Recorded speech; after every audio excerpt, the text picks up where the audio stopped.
So I want us to quickly interrogate your assertion that our inflationary rates post 2019, where with respect to COVID and Russia-Ukraine, the data shows that in 2020, the year of COVID, the year we declared COVID year, it was 9.89. The following year, 2021. 2020, my data from the Ministry of Finance is 10.4%. Okay, because what I have is 9.89. Yeah, I have 10.4% from 10.04. No, 10.4%. 10.40. 10.40. Yes. 10.40. And then 2021. What do you have for 2021? I have 12.8%. 12.8. Yeah, then 2022, 54.3%. Yeah, so that was the highest that we had. Yes, okay. So if you look at 12.89 in 2021, so 2020, 2021, 10 and then 12. Then you have 54%. Yeah, 54. For 2022. And then in 2023, what was your figure for 2023? I don't have 2023, but I think 2023 it was, I think, about 46.7 there. Okay. So how do you attribute 2022 and 2023 to COVID and Russia-Ukraine? 2022? And 2023. Yeah, I mean, so Randy, that's basically, I gave you the statistics. Now, if you look at the global inflation in 2022, global inflation, when I talk about global, not just Ghana, I mean the world as an economy, you saw the global inflation increasing by 1.5% worldwide. Now, the United States of America, which is seen as the doyen of democracy and free market, which barely had an inflationary rate of 2% since 1981, actually had an inflationary rate of 9.1%. And President Joe Biden is seen and heard on record attributing the high rise in inflation as a result of Putin's invasion of Ukraine. In fact, he actually goes on to attribute this high rise of inflation to the fact that gas became a weaponized commodity. And I'm sure you, Randy, yourself, you're a doctor, so you know this fact, that Putin has actually weaponized gas. And for that matter, Europe and the advanced economy were actually railing from the weaponization of gas. And if you remember that time, taking back to the COVID era, now before March 2020, now the average cost of 40-feet container was about, the average cost of 40-feet container was about 1,300 USD. And this data is available at the Fritos Bactos Index. You can check it, Randy. It was about $1,300 for the average 40-feet container. Now, by September 2020, this cost, which was in March 2020, had actually jumped to $8,500 per the same average feet of container. Now, what it simply means is that if at first, Randy, for example, let's assume you are an importer, and you are bringing in a commodity from, let's say, the Asian world, let's say from China, and you were paying, let's say, 1,300. Now you would need to cough about 8 times the same amount to be able to just pay for the free charges. Now, if you bring that container to Ghana, it simply means that if you were selling a single unit at, let's say, 2 Ghana cedis, you will now have to factor in the 8 times price that you paid for your freight plus your duty. Then you now price the single unit of the product. So what it simply means is that the cost of the product on the market is going to see about 10 or 12 times the price. And when you have this sharp rise in price, obviously, most of the inputs that most local manufacturing companies use in Ghana, I mean, I have had the opportunity to sit in meetings with the Ghana Chamber of Commerce and Industry, and they have told me that, look, most of the inputs that we use, actually we import them. Now, if you take the cement sector, for example, the clinker that they use, they import it. This is something I'm sure, Randy, your good self, you know it. So obviously, if you are paying more for these inputs, then it means that the price on the general market is actually going to go up. And for that matter, if we are going to calculate inflation, then obviously you are going to see a higher inflation. So that is how But the years that you referred to, the highest we got to was a little over 12. So I'm asking about the 2022-2023. And I'm asking this because we know that in that particular period, the central bank actually printed billions of cedis for central government. And obviously, this impacted on the 54 and others that we're talking about, and not necessarily COVID and Russia, Ukraine. So Randy, let me take you back in terms of the central bank printing money. You see, I've heard that argument before, and I have said, I mean, in the classroom to my students, that there's a whole misconception about central bank printing money. Because in every year, central bank prints money, Randy. Yes. Now, the central bank prints money for two main purposes. Yes. And the first purpose is about replacing old currency notes. Yes. That is the first purpose. Yes. The second purpose... That's not lending to central government. Exactly. So I'm coming to the second purpose. Right. Now, the second purpose is about refinancing government deficit. Now, Randy... Which is regulated by law. Yes. Okay. Now, Randy, if you permit me to take you back. Now, in terms of deficit, because anytime there is a deficit, government needs to fund this deficit. And government can fund this deficit in most instances. I categorize this in two ways. Now, the first way is for the government to fall on its central bank. Now, the second way is for the government to borrow, either from the domestic market or either from the international market. Maybe whether they are going to issue the Eurobond, whether they are going for a commercial loan, whether they are going for a concessionary loan, or what so on and so forth. These are the ways that government can finance its deficit. Now, we know that in most cases, if government tends to borrow more from the domestic market, what it tends to do is that it actually crowds out private investment, simply meaning that it is the same banks or finance sector that you and I, assuming that we want to open businesses, we would go and look for money to come and invest in our businesses. So if government takes all this money available, that means that if you and I go to these banks or these financial institutions, we may not have any money available for our expansion and businesses, and for that matter, that's why we say it crowds out private investment. Right. So as a government or as an economist, in most cases, you would not advise government to finance its deficit through domestic borrowing. Yes, the government will do it to some extent, but there is a cap or threshold to which government can borrow from domestic market, and in most cases, government has to borrow from the international market. Now, bring you back to the issue of the deficit, Randy. If you want me to provide you the data. In fact, under the Fourth Republic. No, I want to answer the printing of money. Yes. For you. So under the Fourth Republic, the highest deficit that we have experienced to date was a deficit of 11.6% of GDP. And that was in 2012. Now, in 2012... That can't be correct. That is correct, Randy. Unless you're... Check the data. Hold on. Unless as a percentage of GDP. No, hold on. Unless you're also doing below the line and above the line. No.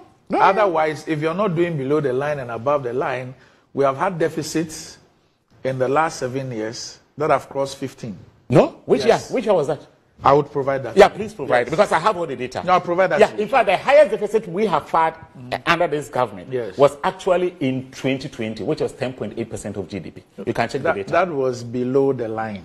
Maybe reconcile your figures. No, these are figures from the Ministry of Finance, Randy. No, I'm saying reconcile your figures, and you can look at even the IMF data on our program. You would see that we were reporting a below the line and above the line.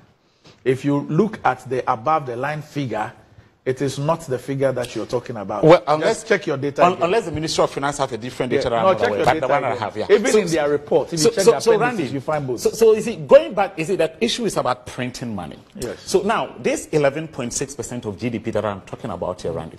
Now this 11.6%, if you read the IMF report in 2012, in 2013, it tells you clearly that the government in 2012, the Bank of Ghana, actually completed this 11.6% of budget deficit that incurred in 2012. So this is not the first time that... And this led to what? Is it? And this event led to what? Is that it led to... Yes, so I have the inflationary rates here in 2013. And the inflationary rate in 2013... So you're not getting a point I'm making. I'm just trying to tell you that this is what led to that piece of legislation. Yes, I mean, you're talking about... Yes. Okay, no. Yes. So you see, my argument doesn't even come in terms of the Fiscal Responsibility Act and the cap. No, I don't even want to talk. See, I want to focus on this printing of money issue. No, the point I was trying to make when I raised the issue of printing of money is where we lay the basis for the inflationary trend. See, because you made the claim. Yeah. You blamed it on Russia, Ukraine, and COVID. Yeah. And I am telling you that the data suggests that in those years when we moved beyond the 12, so you see that 2020, 2021, it was 10 and then 12.8. Now you see what you might call an outlier with 2022. That is a 50-something%. No, Randy, Yes. so that can be right. And that is the point I'm trying to explain here. What can be it right? can be right. So So that is an outlier. No, it can be right that it's the printing of the money. And please give me the opportunity to please explain. do. That's what I'm trying to Please do. explain here. Yeah. It can be right because, you see, that's what I'm trying to paint the picture that when the central bank financed government deficit of 11.6% of GDP in 2012, okay, inflationary rate in 2013 was not 17%. We actually had a 7.7% inflationary rate in 2015. That was about 3 years later on. So it cannot be the fact that the central bank printed money to finance government deficit. That is why we had a higher inflationary rate. Now, the reason why I'm saying it can't be right is that, remember, in 2022, that was where Ghana had one of its worst reserves. Remember, post-COVID. Because during COVID time, if you remember, President Ramaphosa and His Excellency Nana Akufo-Addo both argued that our debt needed to be suspended. I mean, in terms of debt service, which wasn't done. And for that matter, in 2019, actually, Ghana has one of its highest reserves since independence. That was about 4.8 months import cover. So we expended most of these reserves in servicing debt. Remember, because of the revenue shortfalls and the other antecedents that came up with it. So if you remember, that was the era that, because we had virtually depleted our reserves, so the cedi lost its value. So Randy, if you quite remember, in 2022 actually, Ghana actually added about 9.8 billion of debt to its debt without it necessarily going to the international market to borrow, because as a result of the depreciation of the Ghana cedi. So if you remember, in 2022, the cedi actually depreciated to the dollar. It was selling at about 17 Ghana cedis to a dollar that time. Yes. So what it simply means is that if, like, and coincidentally, like I was giving you that data, now if I was changing a dollar to a cedi at about 10 Ghana cedis, and it was the price, the initial price of a 40-feet container was about 1,300 USD. And I told you that between that period, you had this 1,300 jumping to over 8,800 plus. So what it simply means that on the international market, the cost of paying for freight has doubled. I think it has gone up about 8 times. Now, within domestically, because you don't print dollars, you have to fall on your central bank to get dollars. The cost of buying this dollar, because as a result of the depletion of your reserve, has also gone up about 2 times. So in terms of you changing currency within your own domestic market, you are losing out. And at the same time, at the international front, you are also losing out. So when you are a good businessman and you are now going to price your commodity, it will not just be the cost that you are incurring from the international front. It will also be the cost of depreciation that you are losing within your own local economy. And for that matter, you see that the price, which is supposed to go on about 10 times, will now go up at about 15 times. So that is why we had this sharp inflation. And in fact, I was in South Africa by then, and I gave a lecture on this. And I said categorically, and if you remember, Turkey, for example, had the same similarly inflation of, I think, about 58% during that time. And one of the things that the Turkish government did was that, look, they saw that this was an inflation which had been generated by exogenous factors. So what the Turkish government decided to do is that we were not going to touch our NPR. We will allow NPR to be as it is. In other words, they abandoned inflation targeting. For me, I think at that point, that is something that we could have done.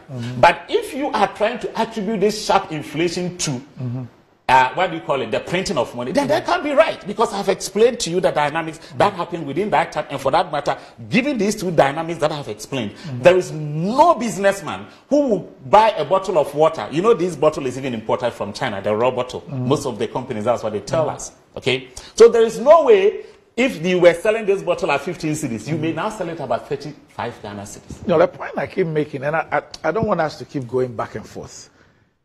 The issues that you raised existed in 2020. They existed in 2021. But 2022 was worsened because of the pricing of fuel. That is what I'm trying to bring in. You remember? Fuel. That's why I said that President Joe Biden himself said Putin has weaponized fuel. In fact, food inflation was one of the highest inflation that we had in 2022. Why? Because most of the inputs that we get to produce food comes from Ukraine and Russia. In fact, you know that Ukraine and Russia are the two major suppliers of fertilizer. And when Putin invaded Ukraine, you saw that the global price of fertilizer went up about 15 times.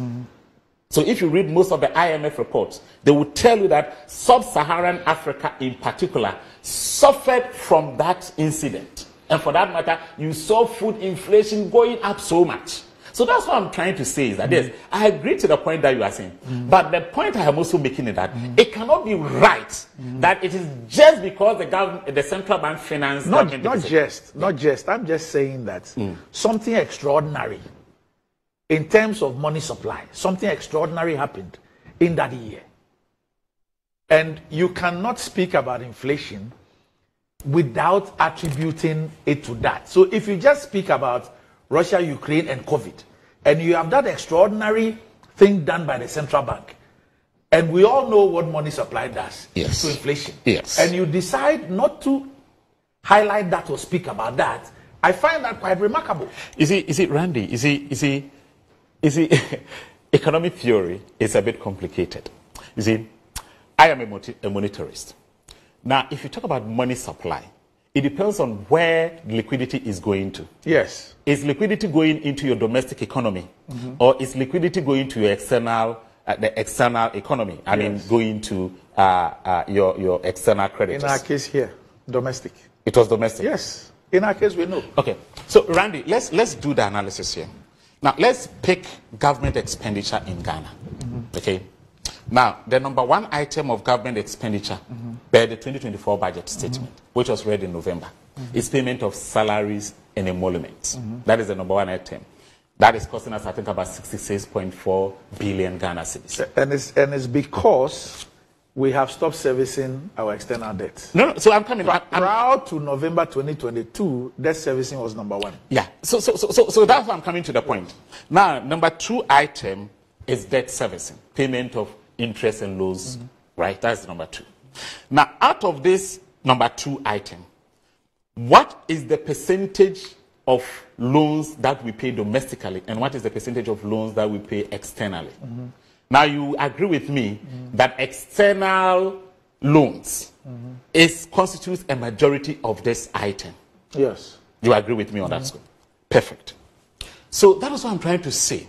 But don't forget that with the issue of the DDEP, we were not servicing both until we completed the domestic part.